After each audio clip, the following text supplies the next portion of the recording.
Y en esta charla vamos a ver cómo la depresión, el estrés y otros trastornos psicológicos influyen en nuestra salud y en la génesis de enfermedades físicas. Como comentaba Elena en la presentación, yo soy doctor en Ciencias Químicas por la Universidad de Valencia y he trabajado durante 18 años en el Hospital Clínico de Valencia también, en el Servicio de Hematología y Oncología, que es la parte del hospital que trata el tema del cáncer. Mi trabajo allí ha sido un trabajo de laboratorio, estudiando la genética del cáncer. Pero lo que os voy a contar hoy no tiene directamente que ver con ese trabajo, aunque sí que tiene que ver con el cáncer y otras enfermedades. Y ha sido fruto de un deseo personal de indagar en algo que a mí me parece especialmente importante y que creo que todavía no se tiene bastante en cuenta a la hora de tratar la enfermedad, y es cómo influyen nuestras emociones, nuestra psicología en nuestra salud física. Y como creo que esa influencia es muy importante, pues la charla se titula El origen emocional de la enfermedad, y lo que vamos a intentar es explorar en cómo se producen esas relaciones. En la primera parte de la charla os quiero hacer una pequeña introducción histórica de las relaciones cuerpo-mente, todo lo que se sabe de esas relaciones desde la época de los griegos. Será muy breve. Luego hablaremos del significado biológico que tiene la enfermedad, y al final de la charla os quiero hablar del significado espiritual de la enfermedad, porque para mí la enfermedad no se puede entender completamente si no la vemos desde el punto de vista espiritual. Y eso me va a servir de excusa para hablaros de un libro, Las leyes espirituales, que si no lo conocéis, pues espero que a partir de hoy os pique la curiosidad. ¿Se me oye mejor ahora?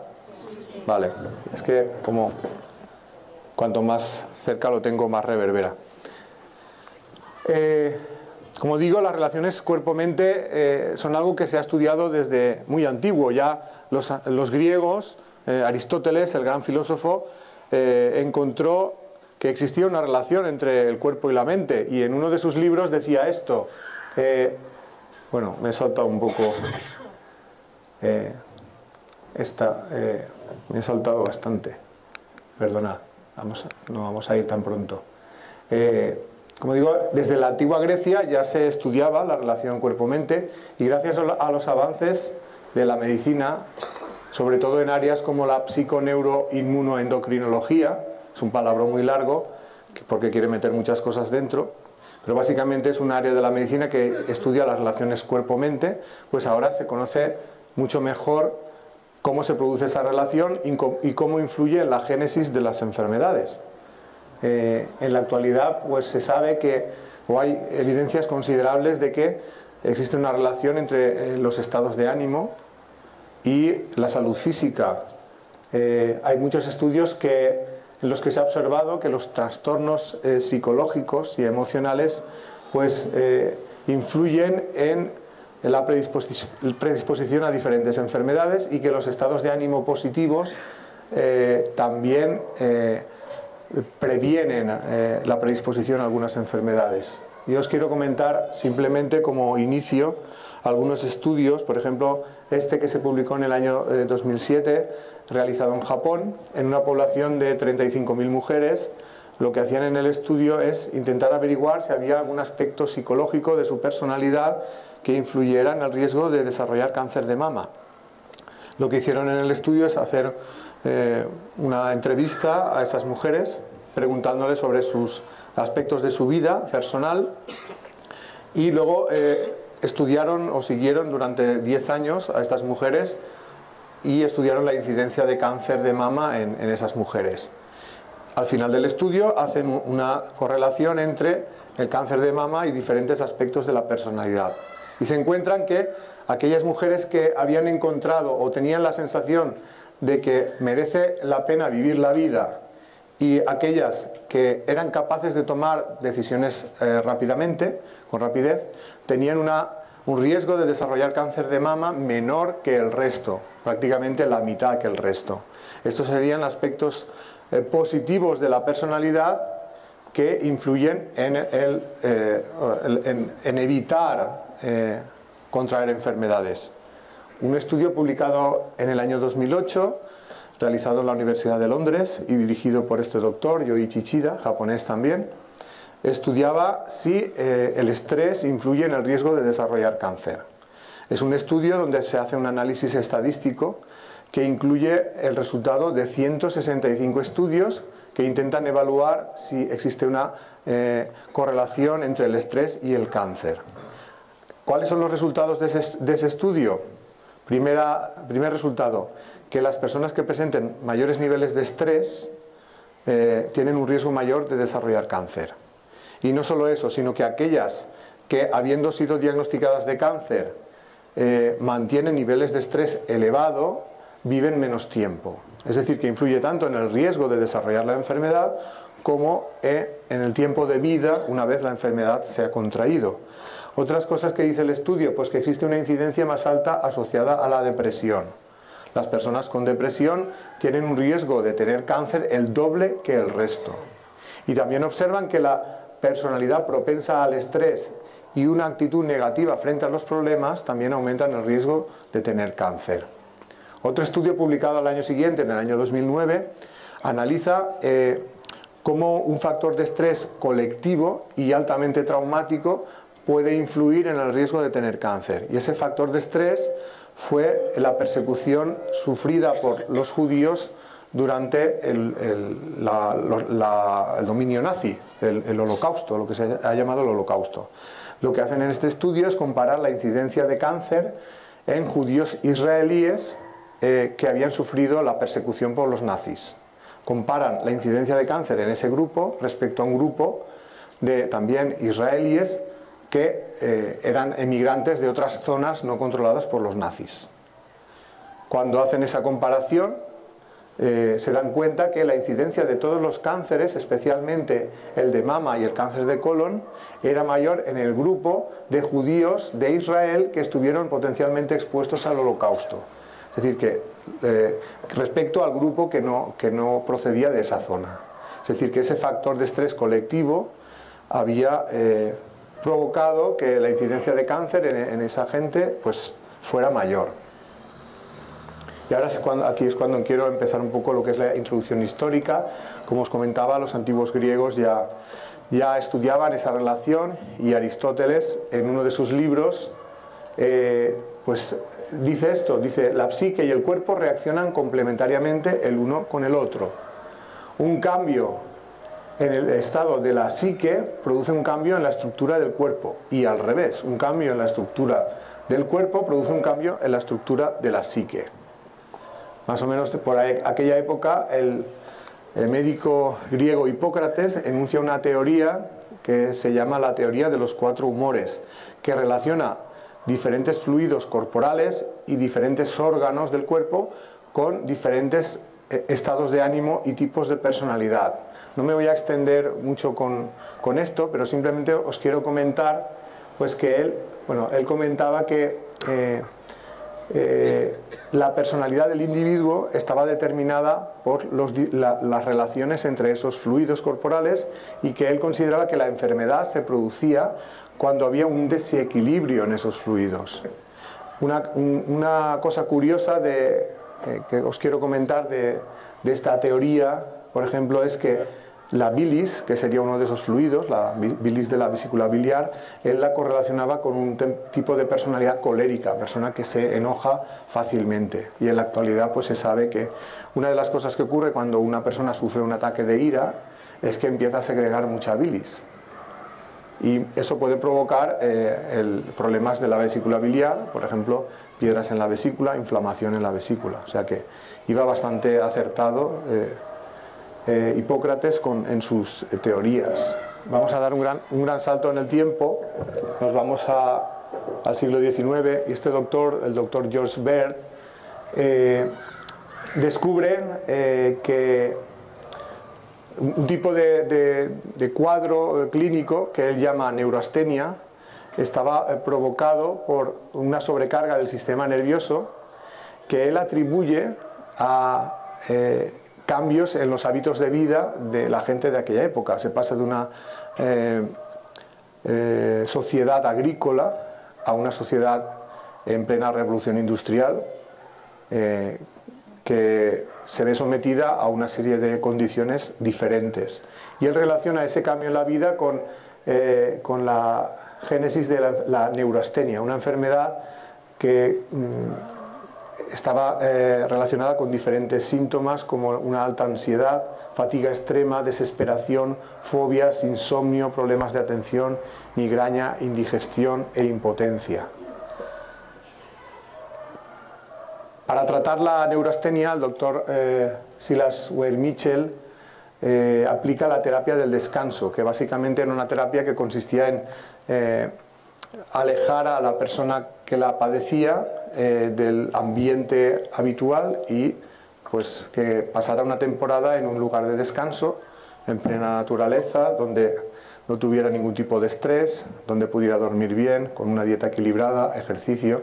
También recomendaba que escribieran una autobiografía a sus pacientes, tal vez para que profundizaran en cuáles podían ser los aspectos de su vida que influyeran en ese estado de ánimo, y también algún tipo de psicoterapia. Esta terapia del descanso en su momento pues fue muy popular, se extendió mucho como forma de tratar la neurastenia. A principios del siglo XX, este doctor, el doctor William Osler, correlaciona la angina de pecho con el tipo de vida que llevaban los hombres de negocio de Londres. Era un tipo de vida acelerado, ¿no? En la época actual ya hay muchos artículos de investigación pues, que demuestran la relación entre el estrés, la depresión y las enfermedades del corazón. Pero William Osler fue uno de los primeros en demostrarlo. En los años 30 del siglo XX, el doctor Walter Bradford Cannon, de la Universidad de Harvard, haciendo estudios con animales de laboratorio, a los cuales sometía a diferentes estímulos de estrés, sea de tipo físico o estrés mental, él se da cuenta que todo eso provoca una reacción a nivel fisiológico en los ratones, que acaba llamando la reacción de lucha o huida. Luego hablaremos un poquito en qué consiste esa respuesta. También por la misma época, el doctor Hans Seyle, también trabajando con animales de laboratorio, descubre que al someterlos a diferentes situaciones estresantes, el cuerpo de esos animales se adaptaba para responder a esa situación, para adaptarse a la situación e intentar solventarla. Y acaba llamando a esa respuesta física el síndrome general de adaptación, que luego también explicaremos en qué consisten los cambios físicos relacionados con el síndrome general de adaptación. Más o menos también por la misma época, en los años 30, la doctora Helen Dunbar publica un artículo donde acuña el término psicosomático para nombrar a las enfermedades físicas que podían tener un origen psicológico, y afirma que la base de los trastornos psicosomáticos es la personalidad del individuo, y es esta la que determina la vulnerabilidad de ciertos órganos. Más o menos también en la misma época, el doctor Franz Alexander publica un libro titulado Medicina psicosomática, donde de nuevo afirma que es ciertos tipos de personalidad unido a una situación de conflicto específica, esa combinación, la que puede predisponer a desarrollar enfermedades físicas que afecten a diferentes órganos del cuerpo. Me voy a saltar algunas cosillas. En el año 1939 se publica, se edita por primera vez la revista Medicina psicosomática para publicar los trabajos de investigación científica sobre este tema, relaciones cuerpo-mente y cómo influyen en la salud. Esta revista en la actualidad todavía se sigue publicando, y no solo esta, sino hay 58 revistas de investigación dedicadas exclusivamente a el tema de las relaciones cuerpo-mente y sus efectos en la salud. En los años 50 se publican los primeros trabajos que relacionan el cáncer con aspectos psicológicos. En los años 50 el doctor William Green publica 2 artículos donde correlaciona las leucemias infantiles con la pérdida de la unidad madre-hijo o madre-hija. Él estudia 33 casos de leucemias infantiles, y de esos 33 casos había en 30 donde se había producido esa pérdida de esa unidad, bien por fallecimiento de la madre, bien por abandono o bien por maltrato. No siempre era la relación madre-hijo o madre-hija, a veces también era influyente el padre, pero en general la influencia de la madre era bastante mayor. En los años 60 también se correlaciona el estrés y el estado psicológico con el riesgo de cáncer de cuello de útero. En los años 80 aparece en escena el Dr. Hammer, que es para mí uno de los investigadores que mejor ha explicado cómo los trastornos psicológicos acaban afectando a la salud y a la génesis de enfermedades como el cáncer. Luego hablaremos un poco más de sus descubrimientos. También por la misma época el doctor John Petit pues publica un artículo, bueno, es profesor de la Escuela de Medicina de Harvard, publica un artículo titulado Factores psicológicos en la aparición y evolución del cáncer. Este artículo aparece en un libro titulado Cáncer, estrés y muerte. Es un libro muy completo. Y como os decía, en la actualidad hay muchas revistas de investigación dedicadas a este tema y se han publicado unos 3.200 artículos en este área. O sea que es un campo que tiene mucho publicado, y esto lo suelo comentar porque hay gente que dice que no hay base científica que demuestre que los trastornos psicológicos influyan en la salud. Pues yo les recomendaría que se leyeran los artículos de todas esas revistas, a lo mejor así cambian de opinión. Yo desde luego lo que digo lo he basado mucho en lo que he podido leer de todos estos artículos.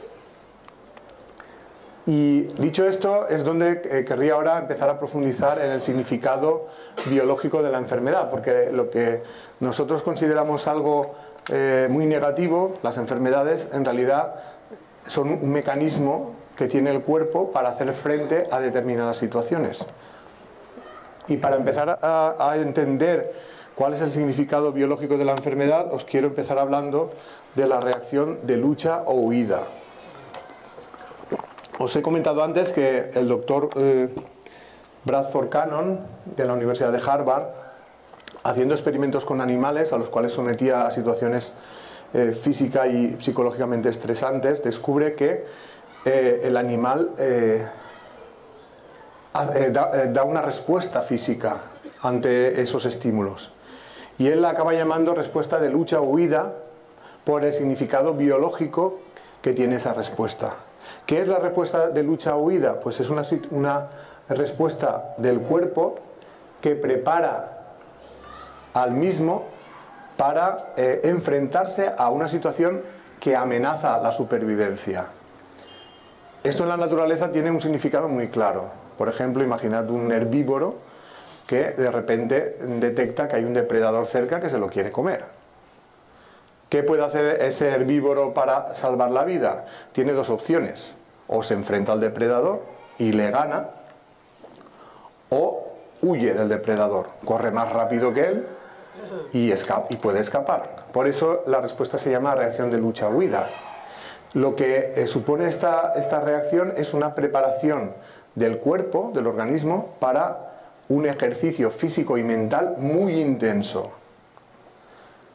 Y además que ese ejercicio se puede hacer sin que la persona sienta el cansancio. Porque si tú empiezas a sentir cansancio y bajas el ritmo, el depredador te coge. Entonces, lo que supone esta respuesta de lucha-huida básicamente es una preparación para un ejercicio muy intenso y para la toma de decisiones rápida. Normalmente para los seres humanos en la actualidad a lo mejor no se ven enfrentados a esas situaciones habitualmente, aunque si nos paramos a ver cómo están en Siria, pues sí que lo entenderíamos. Pero una situación que se puede dar es imaginar que alguien va con el coche, empieza a llover y viene una riada y le pilla por en medio. En ese momento esa persona necesita escapar rápidamente del coche, nadar para salvar la vida. La reacción de lucha o huida se activará en ese momento para que esa persona tenga mucha energía, pueda hacer un ejercicio muy intenso sin desfallecer. hasta que se pueda poner a salvo. Pero en nuestra vida, las situaciones, la respuesta de lucha-huida no solo se va a activar ante una situación como esta. Cualquier amenaza, sea del tipo que sea, puede despertar la reacción de lucha-huida. Las amenazas pueden ser verbales, físicas, de todo tipo. En cualquier situación de estrés se va a despertar la reacción de lucha-huida y luego veremos en qué consiste ese cambio a nivel físico. Imaginemos que esa persona consigue superar esa situación de peligro rápidamente. En este caso, la persona que se ahoga consigue llegar a la orilla y se salva. Pues poco a poco va a volver a la normalidad. Pero imaginemos que esa situación de estrés no terminara en poco tiempo, sino que se prolongara en el tiempo. Lógicamente el cuerpo no puede mantener una situación de máximo esfuerzo durante mucho tiempo. Necesita descansar rápidamente, si no acaba agotándose. Entonces, cuando el estrés se prolonga en el tiempo, lo que hace el cuerpo es readaptarse para enfrentar una situación de estrés más a largo plazo. Pues toda esa respuesta que se produce según el estrés sea de corto o largo plazo es lo que Seeley denominaba el síndrome general de adaptación. Os he comentado que este doctor, también haciendo estudios con animales, se da cuenta que cuando estos animales se sienten amenazados, el organismo emite una respuesta con el fin de intentar adaptarse e incluso superar esa situación de amenaza.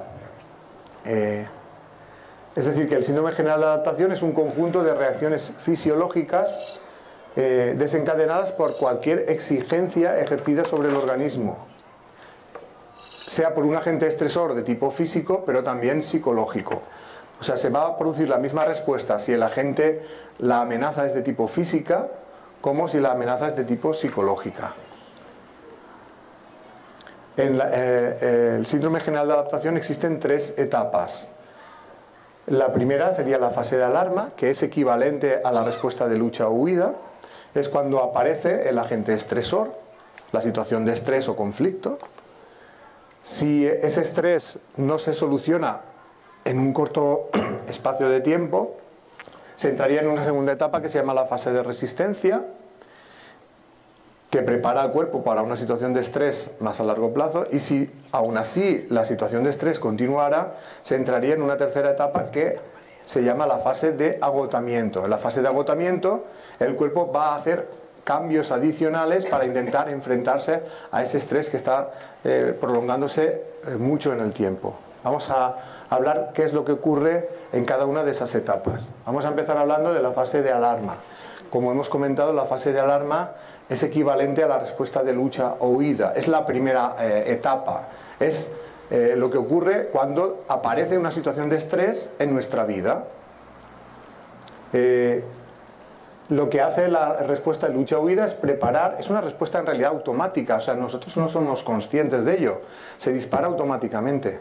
Una de las cosas, por ejemplo, que ocurren cuando se produce una situación de estrés es el aumento del ritmo cardíaco. ¿Sabéis que cuando estamos tensos por alguna cosa, estamos nerviosos o tenemos miedo, empieza a latirnos el corazón a más velocidad? Pues eso forma parte de la respuesta de lucha-huida. La respuesta de lucha-huida prepara al organismo para el esfuerzo físico y mental intenso. Cosas que ocurren: aumento de la frecuencia cardíaca, aumento de la presión arterial,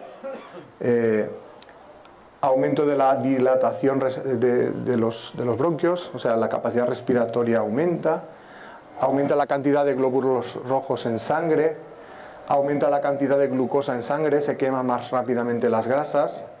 Todo eso para proveer al organismo de oxígeno y energía, que es lo que necesitan los músculos para funcionar y el cerebro también para pensar mejor. La sangre también se concentra en las zonas de acción, que son los músculos, el corazón y el cerebro. Y otras funciones que no son vitales para la supervivencia, como son la digestión y el apetito sexual, quedan inhibidas. En ese momento no hacen falta esas funciones y todos los recursos de del cuerpo van a donde hacen falta para enfrentarse a esa situación de amenaza.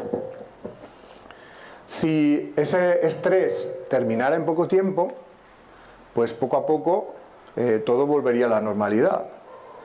El corazón volvería a latir con normalidad, la presión arterial bajaría,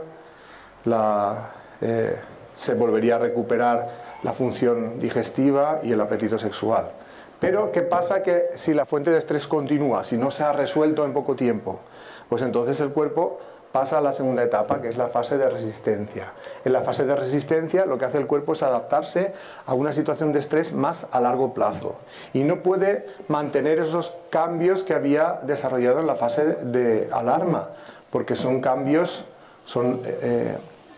que solo pueden mantenerse durante un periodo corto de tiempo. Una de las cosas que ocurre en la fase de resistencia es una redistribución de los recursos energéticos. Bueno, lo que pretende la fase de resistencia o los cambios que se producen en la fase de resistencia es adaptarse al estrés de la forma menos lesiva para el individuo. ¿Qué ocurre en la fase de resistencia?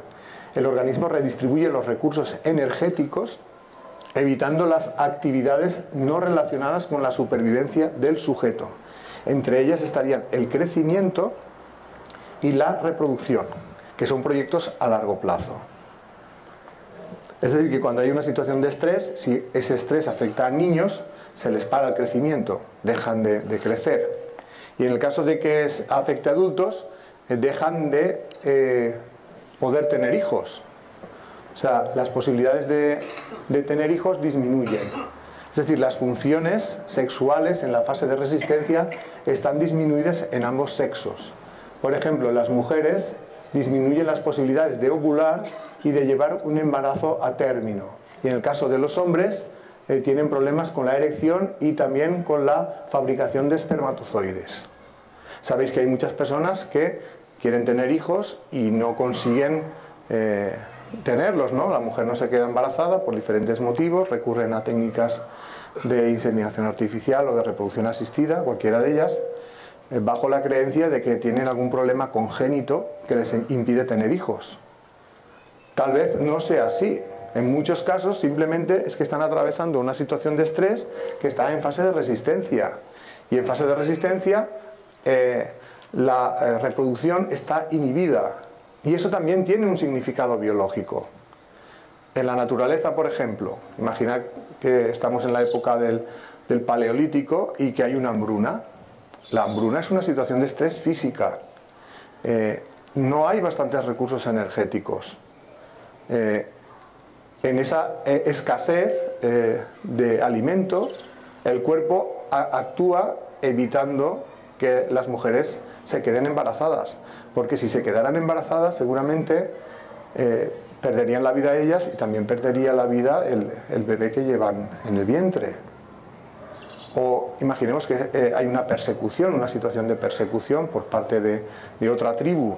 Tampoco es un buen momento para tener hijos, porque todo eso sería un impedimento para escapar de la persecución. Y seguramente morirían las madres y morirían los hijos que llevan en el vientre. Pues esa situación de estrés, en la vida real, por otros motivos, también activa este mecanismo. O sea, hay muchas parejas que no tienen hijos, no porque tengan un problema congénito, simplemente porque están atravesando una situación de estrés intenso y prolongado en su vida, que puede ser estrés laboral, estrés consecuencia de mala relación de pareja, no deseo de de tener hijos, eso también influye. O sea, cualquier situación que provoque una situación de estrés que se prolonga en el tiempo puede inhibir la función sexual y la reproductiva. Si esa situación de estrés se solventara, seguramente poco a poco se iría recuperando la capacidad reproductora y esas personas podrían tener hijos. ¿Qué pasaría si el estrés sigue continuando en el tiempo, es decir, es de larga duración, o es una situación de conflicto altamente traumática, o es una situación de estrés que se repite continuamente? La conclusión es que la persona se ve desbordada por esa situación a nivel psicológico y su cuerpo, con todos los cambios que ha hecho, no es capaz de adaptarse a la situación de estrés o resolverla. Es entonces cuando se entra en la tercera etapa, la que se llama la fase de agotamiento. En la fase de agotamiento, en el cuerpo se van a producir cambios todavía más drásticos, que pueden implicar crecimiento celular, que sería el cáncer, destrucción celular, puede implicar eliminación de funciones o ganancia de funciones, según requiera el cuerpo. Luego lo explicaré con un ejemplo. Es entonces cuando aparecen lo que se llaman las enfermedades de adaptación, como las define Scheele. Scheele define algunas enfermedades como las enfermedades cardiovasculares, la hipertensión, las úlceras, el asma y otros problemas como enfermedades de adaptación. Pero en la actualidad también el cáncer se está considerando también una enfermedad de adaptación provocada por situaciones de estrés altamente traumático o que duran mucho en el tiempo. Y ahora donde quería hablaros un poquito de cuál es el significado biológico de las enfermedades adaptativas, las que aparecen en la fase de agotamiento, incluyendo el cáncer. Para eso me gustaría explicaros un poquito lo que es el cáncer. Voy a intentar a ver si puedo reproducir un vídeo, un microscopio, y podemos ver el interior de nuestro cuerpo. Eso que veis ahí, esas esferas de color azul, serían las células de nuestro cuerpo. Y veis ahí unas células en el medio que están multiplicándose más rápidamente, bastante rápidamente, rompiendo la estructura, la arquitectura del tejido. Pues eso es el cáncer, un crecimiento de células descontrolado. Si esas células siguen creciendo, pues se acabarán formando los tumores. ¿Por qué ocurre eso? Pues durante mucho tiempo la medicina lo ha considerado consecuencia de alteraciones genéticas. Podríamos decir que los genes son como los planos que le dicen a las células cómo tienen que funcionar. Y si esos planos se alteran, puede ocurrir que las células se mueran o que pierdan el control sobre su crecimiento. Así al menos lo ha considerado la medicina durante bastante tiempo. Se sabe que hay agentes químicos y físicos que producen alteraciones genéticas. Por ejemplo, la radiactividad. De ahí el grave peligro de estar expuesto a las radiaciones nucleares. O agentes químicos como el benceno, el amianto, agentes que están en el humo del tabaco, el de los tubos de escape. Todo eso provoca alteraciones genéticas. Por tanto, la exposición a estos agentes, cuando es prolongada o es a dosis altas, se considera un factor de riesgo de tener cáncer. Pero también es cierto que hay muchas personas que tienen cáncer que nunca han estado expuestas a dosis importantes de agentes que dañan el ADN, que son personas que ni fuman, ni beben, ni tienen malos hábitos de vida, que son jóvenes y que aparentemente pues no tienen ningún factor de riesgo físico para tener cáncer y aún así desarrollan cáncer. Eso quiere decir que tiene que haber algo más, aparte de los factores de riesgo físicos, que predisponga a desarrollar cáncer. Para mí ese algo es cómo influyen los trastornos psicológicos. Por eso la charla se titula así. Hay bastantes estudios que demuestran que existe una relación entre el estrés y otros trastornos psicológicos, la afectación del sistema nervioso de ese estrés, o sea, el estrés impacta en el sistema nervioso y luego el sistema nervioso actúa sobre diferentes órganos o tejidos. Os quiero comentar algún trabajo, por ejemplo este que se publicó en el año 2008, es un estudio de un grupo alemán del Instituto de Inmunología de Witten. Lo que han descubierto estos investigadores es que en realidad las células tumorales están conectadas con el sistema nervioso. ¿Y qué es el sistema nervioso? El que está enviándole señales de crecimiento a las células tumorales. Esto es algo bastante novedoso en el sentido que, como os he dicho, se pensaba que las células tumorales crecían como consecuencia de las alteraciones genéticas. Sin embargo, si hacemos caso de este estudio, no sería así. Las alteraciones genéticas no serían el interruptor del crecimiento celular. Sería una señal que llega del sistema nervioso. A esta interacción entre el sistema nervioso y las células tumorales que estimula el crecimiento de las mismas. Se le ha llamado neoneurogénesis. La pregunta ahora sería, ¿por qué el sistema nervioso está enviando señales de crecimiento a las células? ¿Cuál es el sentido de eso? A eso lo veremos enseguida.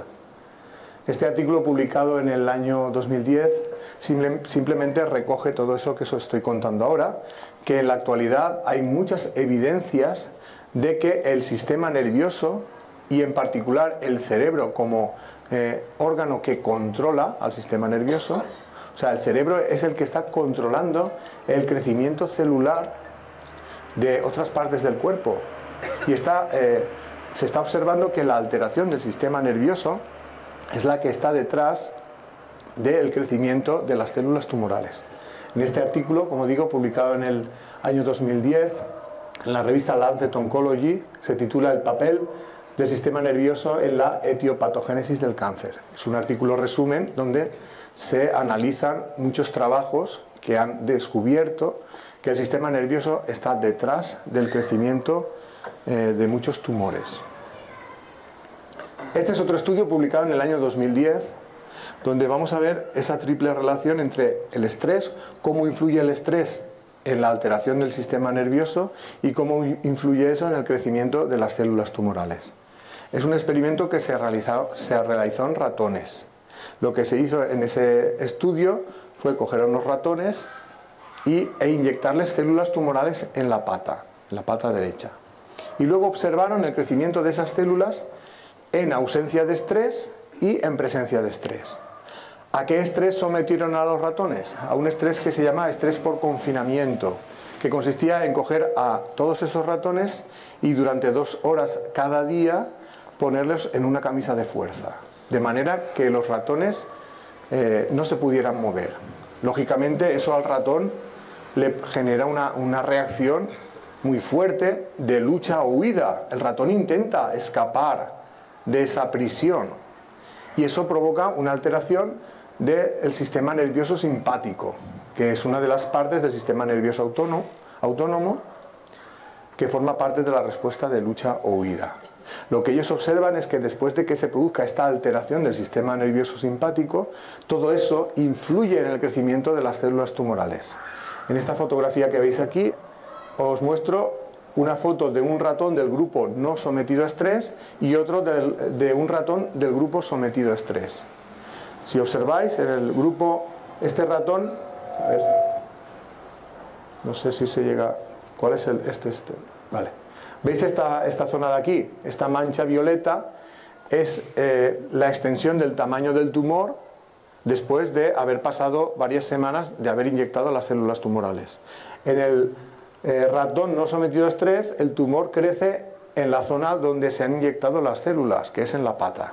Sin embargo, en el ratón sometido a estrés, aparte de crecer en la pata, ¿veis toda esta zona también violeta?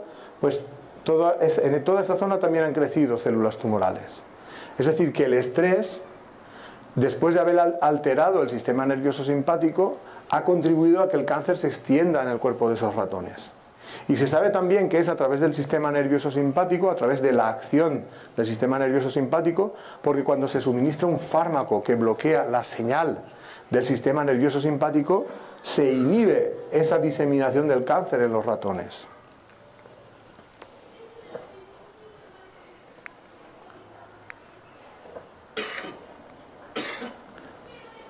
Y es aquí donde os quiero hablar del Dr. Hammer, porque para mí es el investigador que más ha descubierto respecto a cómo influyen los trastornos psicológicos en enfermedades físicas como el cáncer.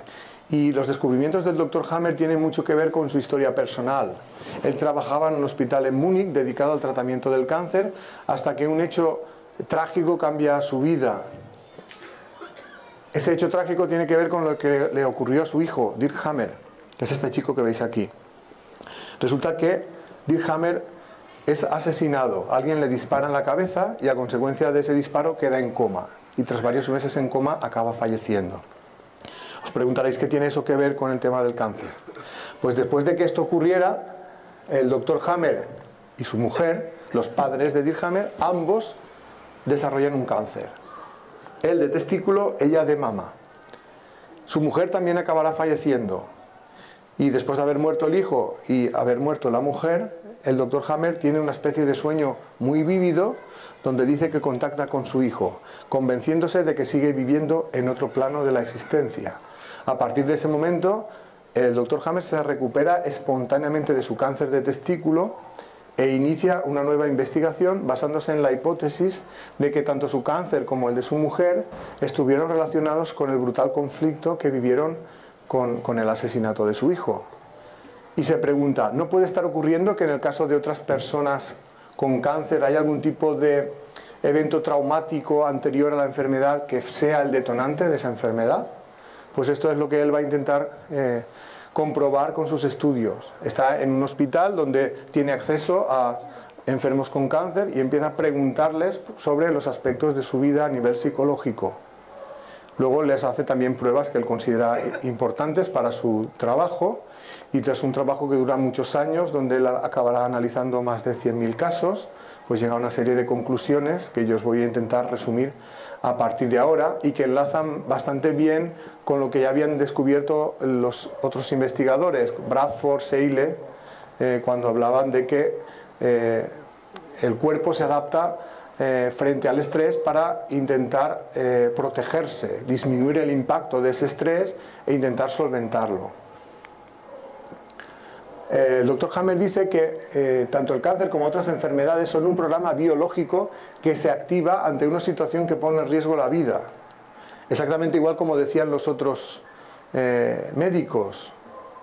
El cuerpo, ante la amenaza, desarrolla una respuesta para intentar preservar la vida. Esa situación que pone en riesgo la vida puede iniciarse por un conflicto por un problema físico, pero también por un conflicto psicológico. Para que sea iniciada por un conflicto psicológico, tiene que ser un conflicto grave, altamente traumático, que suele ser inesperado y que se suele vivir en soledad. Otra cosa que descubre el Dr. Hammer es que cuando se produce un conflicto, se produce una alteración en una parte del cerebro. Y esa alteración se puede detectar a través de un TAC, un escáner cerebral. Esta sería una imagen de un TAC, de un paciente, y la alteración es una alteración de tipo eléctrica, que en el TAC aparece con forma de círculos concéntricos. No sé si llegáis a observar aquí, como si fuera una diana. Aquí estaría el centro de la diana y aquí los círculos concéntricos más o menos abarcando toda ese área. El Dr. Hammer descubre que según el tipo de conflicto es la zona del cerebro que se ve afectada. Es decir, que hay una relación entre tipo de conflicto, lugar en el cerebro donde impacta ese conflicto y luego órgano que va a desarrollar la enfermedad. De hecho, él tiene una serie de mapas del cerebro donde sitúa cada conflicto, donde afecta y luego qué órgano es el que cambia, el que desarrolla la respuesta frente al estrés. Un ejemplo, el cáncer que afecta a las glándulas mamarias. Aquí tendríamos un conflicto a nivel psicológico de preocupación o pelea en el hogar. A nivel cerebral, la alteración se produciría en el cerebelo, que es la parte de atrás del cerebro, que sería esta parte de aquí, que si la vemos ampliada sería esta. Y veis ahí dos círculos de color naranja oscuro.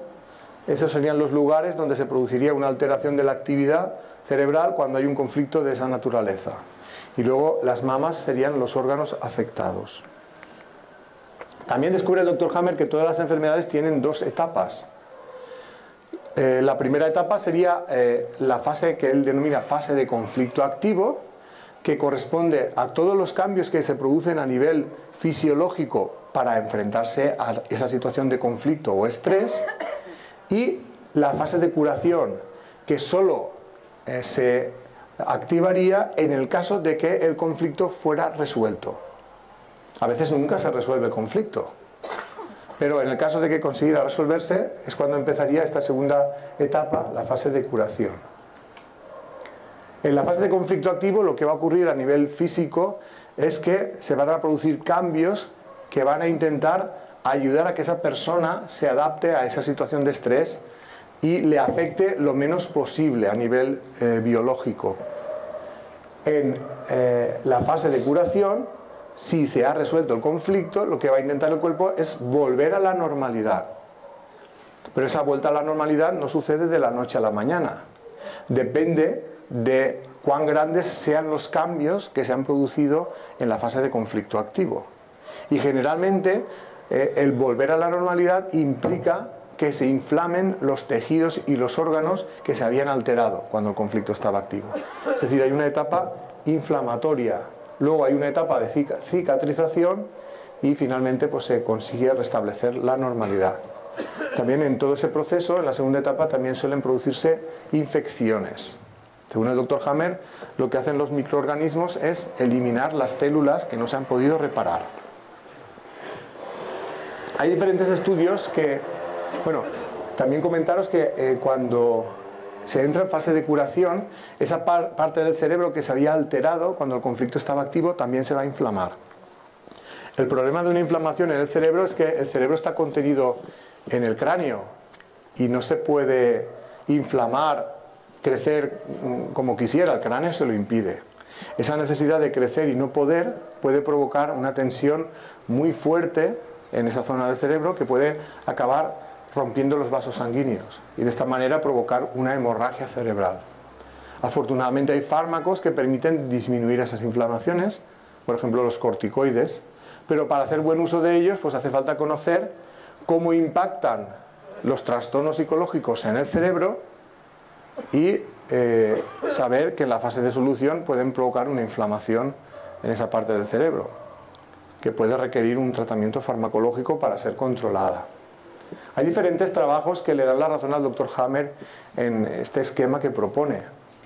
Por ejemplo, este artículo publicado en el año 2012 es un artículo que encuentra que el estrés psicológico es un factor de riesgo de muerte por hemorragia cerebral.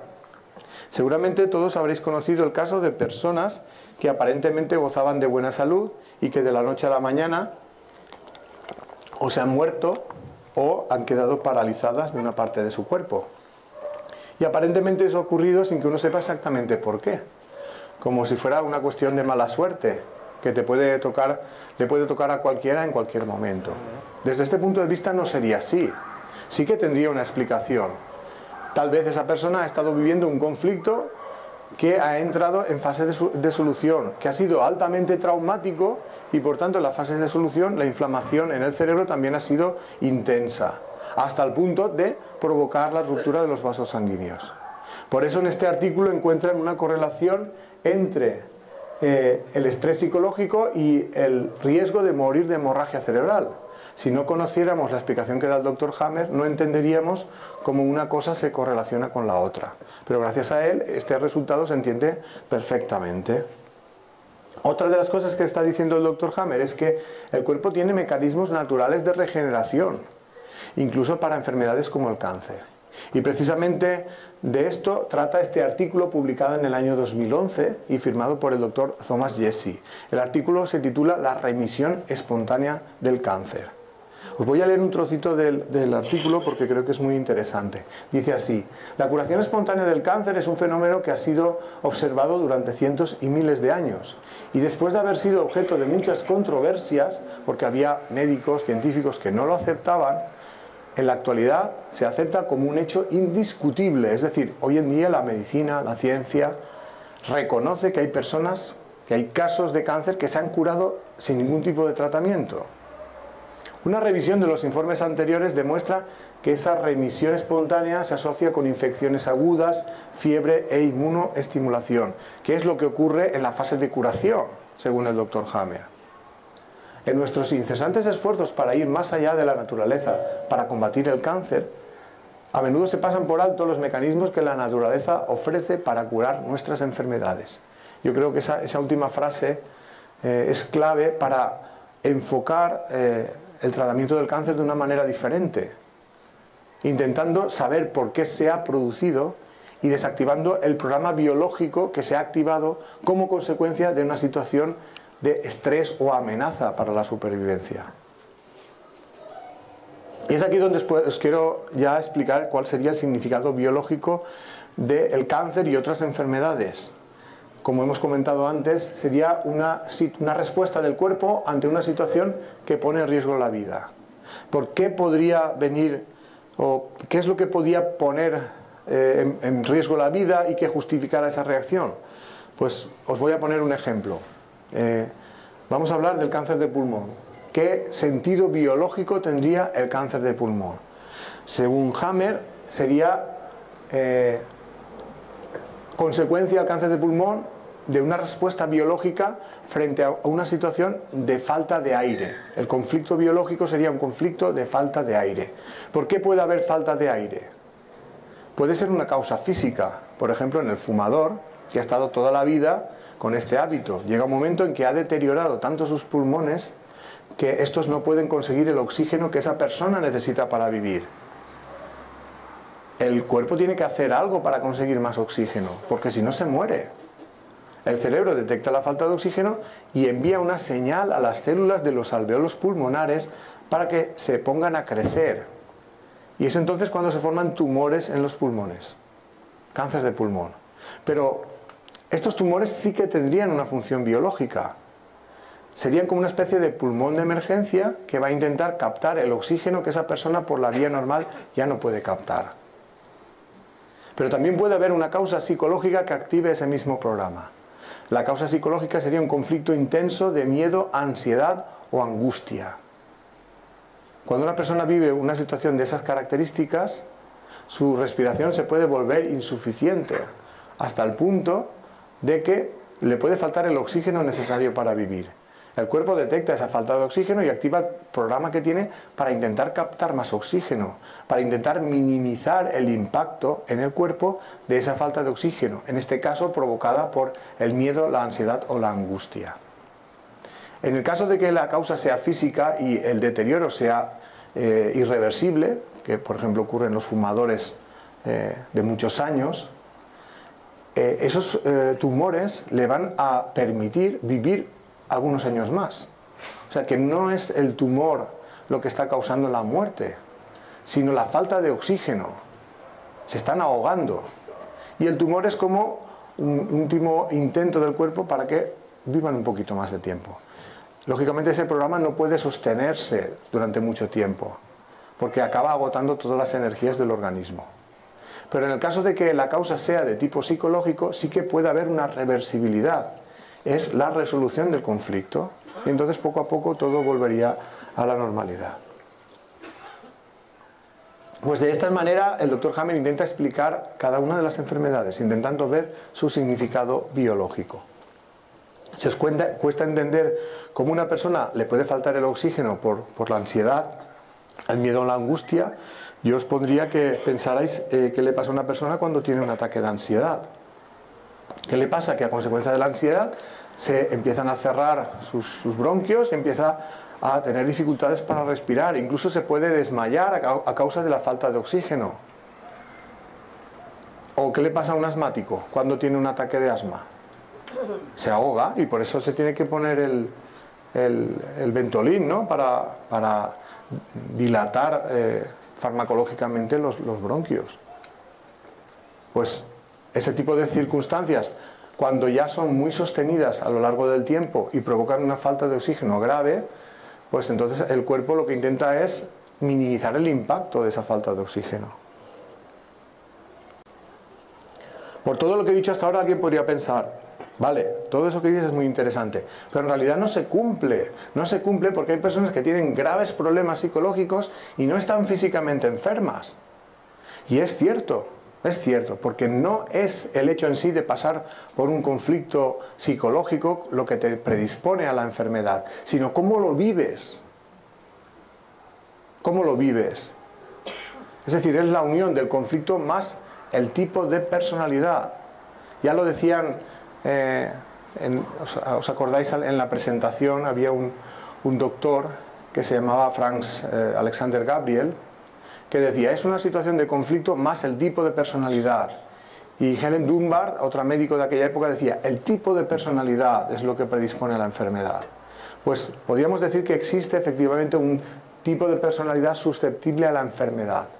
Son una serie de características a nivel psicológico que hacen que determinadas personas, frente a la aparición de un determinado conflicto, tengan mayor riesgo de que éste se transforme también en una enfermedad física. Pues aquí os resumo algunas de esas características. Por ejemplo, la tendencia de muchos años que puede arrancar en la infancia a reprimir emociones tóxicas de cólera, resentimiento y hostilidad. Las personas susceptibles a la enfermedad generan este tipo de emociones negativas y luego les cuesta mucho expresarlas. También suelen ser personas que tienen la autoestima baja. Generalmente esa falta de autoestima es consecuencia de un historial de carencia afectiva. Pueden ser personas que no se sintieron queridas en la infancia. Eso hace que sean personas muy vulnerables, con mucha necesidad de aprobación de los demás para sentirse bien. Y si no la tienen, pues esto les baja la autoestima. También suelen ser personas que les resulta difícil resolver los problemas emocionales, es decir, que tienden a acumular problemas sin resolver, con lo cual se genera una situación de estrés a largo plazo. ¿Os acordáis cuando hemos hablado al principio, no? El estrés a largo plazo hace que se pase de la fase de alarma a la de resistencia y después a la de agotamiento. Y es entonces cuando vienen las enfermedades de adaptación. Por eso es importante resolver los problemas cuanto antes, no dejar que se acumulen problemas sin resolver.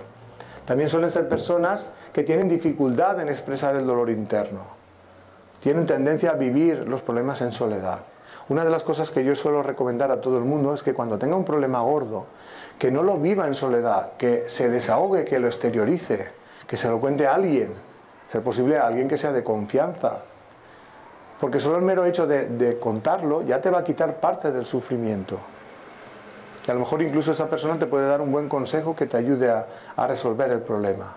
Pero no vivamos las situaciones de conflicto en soledad. También suelen ser personas que tienen mucho miedo, se asustan profundamente de los acontecimientos negativos. Al final de la charla hablaremos con más detalle del miedo porque es un gran causante de sufrimiento y también de enfermedad. Y ahora vamos a hacer un repaso breve de las relaciones entre conflictos y enfermedades. Vamos a empezar hablando del cáncer de mama. Según esta visión de las cosas, habría dos tipos de cáncer de mama, cada uno de ellos relacionado con un conflicto diferente. Por un lado tendríamos el cáncer de mama que afecta a las glándulas mamarias. Tendríamos en este caso un conflicto de preocupación o pelea en el hogar. Este no es el más frecuente, este es el 20% de los casos. Y por otro lado tendríamos el cáncer que afecta a los conductos galactóforos, que son los conductos por donde pasa la leche cuando la mujer está dando el pecho. Este es el cáncer más habitual, estaría relacionado con conflictos de separación o pérdida de seres queridos. Hay varios artículos que demuestran que realmente existe esa vinculación. Por ejemplo, este que se publica en el año 2003, realizado en Helsinki, en el Departamento de Salud Pública de la Universidad de Helsinki, en Finlandia. En este estudio intentan evaluar si hay algún tipo de evento estresante en la vida de un grupo de más de 10.000 mujeres que influye en el riesgo de tener cáncer de mama. ¿A qué conclusiones llegan en el estudio? Pues a que el divorcio, la separación o la muerte de un familiar cercano o un amigo se asociaron con un mayor riesgo de cáncer de mama. Tal y como decía el Dr. Hammer, conflicto de separación o pérdida de un ser querido.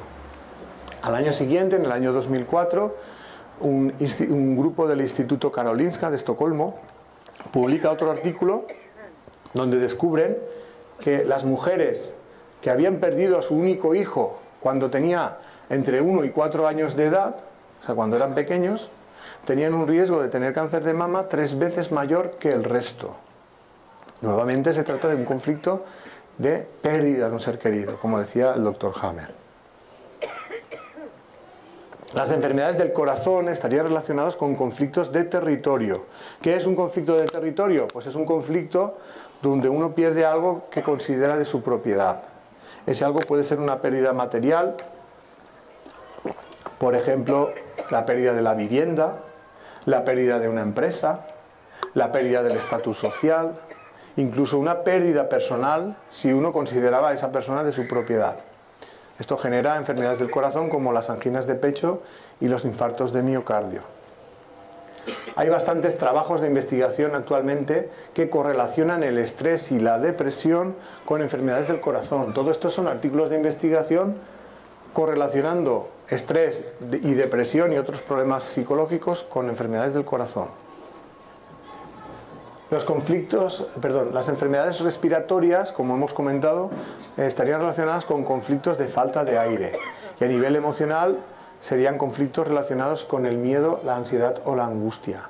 Provocarían diferentes enfermedades del aparato respiratorio. Ya hemos comentado antes que el cáncer de pulmón sería ya una respuesta del cuerpo ante una falta de oxígeno prolongada y que pone en riesgo la vida. Pero otras enfermedades como el asma también pueden estar relacionadas con este tipo de conflictos.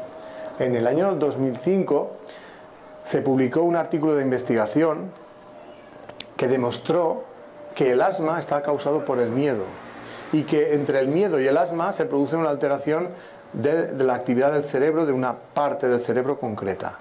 Lo que hicieron en este estudio fue un experimento donde eligieron a personas asmáticas, las pusieron en un cine a ver una película, unas filmaciones que en algún momento estaban pensadas para despertar su miedo. Y al mismo tiempo les monitorizaban la actividad del cerebro durante todo ese visionado de las películas. Entonces lo que ellos observan es que cuando las personas empiezan a sentir miedo, hay una parte del cerebro que siempre es la misma en todos ellos, que se activa, y es la que está marcada aquí en el centro de esas cruces verdes. Y después de que esa parte del cerebro se active, se manifiestan los síntomas del asma. Observamos de nuevo aquí la correspondencia. Primero es la alteración a nivel emocional, que sería el miedo. Luego es la alteración del sistema nervioso, en este caso del cerebro. Y después de eso, la activación del síntoma del asma. En el año 2013 también se publica un artículo por un grupo de investigación del Hospital General Universitario de Valencia que vincula el cáncer de pulmón con la depresión. Las enfermedades del aparato digestivo estarían relacionadas con conflictos indigestos. ¿Qué es un conflicto indigesto? Pues es una circunstancia que la persona no asimila a nivel emocional, no digiere. Incluso en el lenguaje popular decimos a veces que no me trago a esta persona. Pues eso es un conflicto indigesto.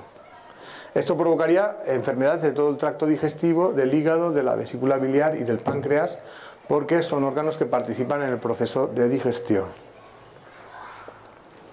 Este artículo, publicado en el año 2010, establece una relación entre el cáncer de colon y la soledad. Sabéis que el cáncer de colon es, o no sé si lo sabéis, pero os lo digo, es más habitual en personas mayores, y tal vez esto tenga que ver con el hecho de que muchas personas de una determinada edad pues empiezan o a perder a su pareja por fallecimiento, o que los hijos se van de casa porque se independizan y se quedan solos. Tal vez ese no asimilar que se están quedando solos pues tenga algo que ver con esta correlación que establecen en este artículo entre el cáncer de colon y la soledad. Las enfermedades de los órganos sexuales estarían relacionadas con conflictos que tienen que ver con la sexualidad y la reproducción. Por ejemplo, muchos problemas de pareja con connotación sexual suelen acabar provocando enfermedades en los órganos sexuales. En las mujeres, problemas en los ovarios; en los hombres, problemas de próstata. Y problemas de testículos y de útero suelen estar relacionados con problemas con los hijos, por ser el fruto de la reproducción. Ya os acordáis que os he comentado que el doctor Hammer desarrolló un cáncer de testículo a consecuencia de la muerte de su hijo. En el año 1971 se publicó un artículo que correlacionaba el cáncer de cuello de útero con la desesperanza. Los conflictos en los que se produce la pérdida de la autoestima estarían relacionados con los huesos y con la médula ósea. Y como en la médula ósea se produce la sangre, pues también con las enfermedades de la sangre. Enfermedades de los huesos, que puede ser cáncer de hueso, pero también artritis, osteoporosis, y enfermedades de la sangre como las anemias y las leucemias. Ya os he comentado que en los años 50 ya hubo varios artículos que correlacionaban las leucemias infantiles con la pérdida o abandono por parte de los padres, y en el año 2009 también se publicó un artículo que correlacionaba el estrés emocional con el riesgo de leucemia aguda. Para concluir esta parte, simplemente comentaros que que los conflictos psicológicos graves generan un estrés biológico que afecta al funcionamiento de nuestro cuerpo, produciendo una respuesta controlada por parte del cerebro para intentar minimizar el impacto de ese estrés, intentar protegernos para que ese estrés no acabe provocando problemas mayores. Inicialmente, si el estrés es de corto plazo, la respuesta será de tipo lucha-huida.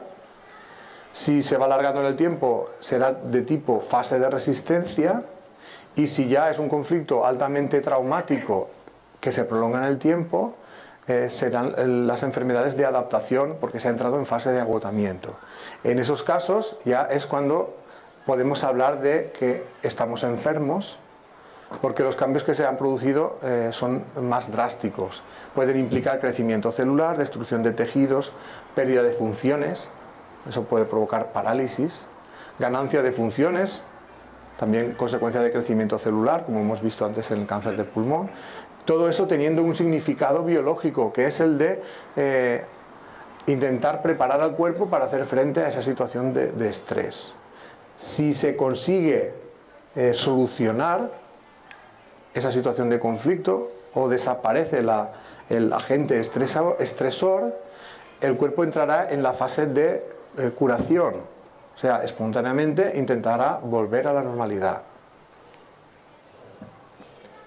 Por lo tanto, para tratar la enfermedad deberíamos tener en cuenta que el objetivo debería ser identificar el conflicto e intentar resolverlo. Habrá casos que no se pueda, por ejemplo, cuando son conflictos biológicos causados por algo físico. Ya hemos visto antes el tema del consumo de tabaco. Por eso es mejor dejarlo cuanto antes de que sea irreversible. Pero en el caso de que sean causados por conflictos psicológicos, pues sí que se puede intentar resolver ese conflicto a través de una terapia psicológica para ayudar a esa persona a que identifique el conflicto y lo resuelva. Porque eso va a activar automáticamente los mecanismos de regeneración para que el cuerpo recupere la salud. Luego, en la fase de solución, hay que intentar ayudar a que esa fase sea lo más rápida posible, intentando evitar pues, los problemas que pueden aparecer, las complicaciones como esas inflamaciones excesivas en el cerebro. Y para eso, tanto tratamientos de la medicina alopática como de otro tipo de medicina pueden ser beneficiosos. Antes hemos comentado el uso de corticoides para disminuir esas inflamaciones excesivas del cerebro. Hay inmunoestimuladores del sistema inmunitario que pueden ayudar a que las defensas del cuerpo trabajen mejor y más rápido. También en la medicina naturista hay remedios que pueden ser útiles, por ejemplo el calanchoe, que es una planta que tiene efecto antitumoral, tiene también efecto antiinflamatorio y antihemorrágico, o el renoven, que es un estimulador del sistema inmunitario. En la medicina homeopática también existen remedios que pueden ser beneficiosos, o también en la medicina energética, el reiki. Pero no debemos olvidar que si no se resuelve el conflicto, por mucho que hagamos a nivel físico, no conseguiremos revertir el proceso. Porque el cuerpo, mientras el conflicto esté activo, va a seguir activando esa respuesta. Necesitamos desactivar el conflicto, resolverlo para que el cuerpo active la vuelta a la normalidad. Y aunque hay muchas personas que podrían curarse de sus enfermedades si se empezaran a aplicar todas estas terapias, hay casos de personas que, habiendo resuelto el conflicto, acaban falleciendo en la fase de curación. Y eso genera un interrogante o una contradicción. Es decir, si la resolución del conflicto no me asegura automáticamente la recuperación de la salud y la continuidad de la vida, ¿cuál es, si es que lo hay, el significado de la enfermedad? Además, sabemos que hay enfermedades que no vienen de conflictos psicológicos. Por ejemplo, las enfermedades congénitas. Muchas de ellas se producen porque se han heredado genes alterados de los padres o porque durante el proceso de gestación se producen esas alteraciones. ¿Cuál sería el significado de estas enfermedades? Porque con todo lo que hemos dicho hasta ahora no podríamos explicarlas. Pues para poder intentar encontrar una respuesta.